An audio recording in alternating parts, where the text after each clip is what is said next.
Hello, this is Dr. Mercola, and this is a video update for Thursday, October 26th. And I've got some remarkable and exciting information about the fraud and deception that's occurring in Splenda that you're definitely going to want to listen to.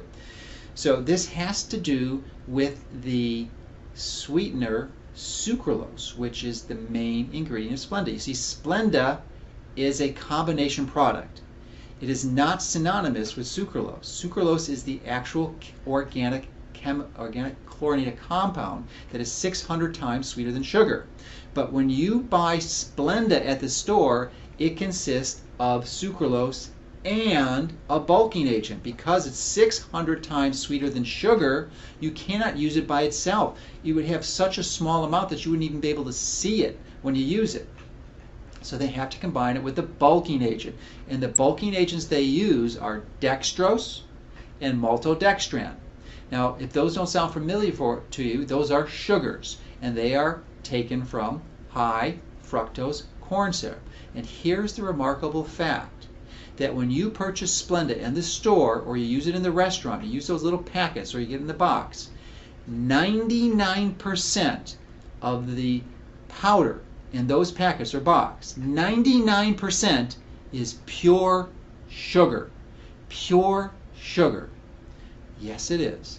And here's the other remarkable component, that there's a loophole in the law that allows them to actually state, with fraudulently, but it's legal because there's a loophole, that there are 0 calories in that packet. But the fact is, the truth is, there are not 0 calories. Remember, 99% of it is pure sugar. There are, in fact, 4 calories in that little packet. They're able to get away with this because the law says if there's less than a gram per serving, they can claim 0. And 4 calories isn't a lot of calories.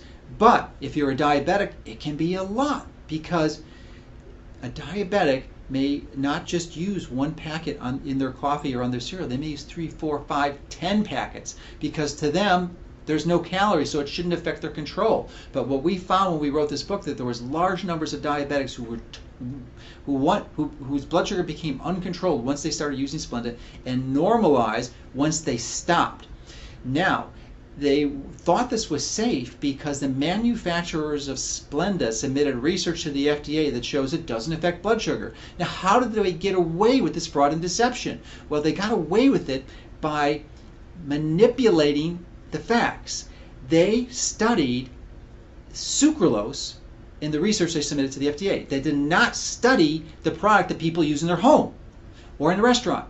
They studied sucralose, and sucralose is a chlorinated organic compound. Our body has no idea how to break this thing down, so it is no surprise that it doesn't affect your blood sugar at all. But when you combine it with sugar, that's not the case. It will affect your blood sugar. So if you use small amounts of this stuff, Splenda, it's not a big deal. But our concern is that if you use this day in and day out, the potential health consequences and the magnitude of these consequences are just simply unknown, because there's no long-term data to support this. That's another issue we're going to talk about. The number of studies. It's a fascinating issue, and we'll talk about it in a video next week, because it is just astounding what type of research you're getting away with here. But in the meantime, if you're interested in purchasing the book, you can read the information on this page. It will give you details of some of the specifics that are in the book, and how you can place an order for it, and some of the free bonuses you can get. Now again, if you pick up the book through our site, there will be a bit of a delay because of the intention that we have of making the New York Times bestseller list. But to compensate for that, we've got some incredible great bonuses for you. So definitely pick up a book, and I think you're really going to benefit from the amazing amount of information we've uncovered to identify the fraud and deception in not only the artificial sweeteners, but with the FDA. So thank you for listening.